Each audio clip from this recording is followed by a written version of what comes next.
This recipe is in our Dining on a Dime cookbook, Volume 1 on page 287. We have our flour in our bowl. There's no need to sift, just take your whisk and fluff your flour. We're adding our sugar, baking soda, baking powder, and our cocoa powder.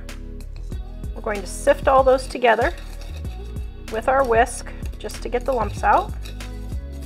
And make sure that your baking powder and your baking soda are evenly distributed.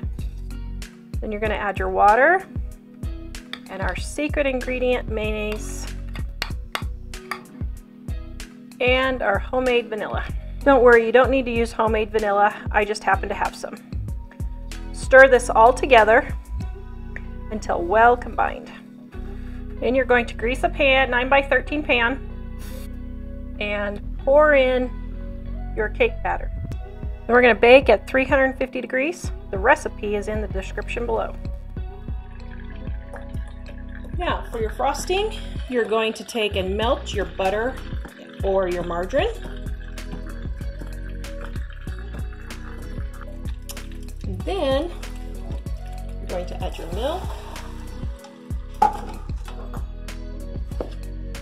your cocoa powder,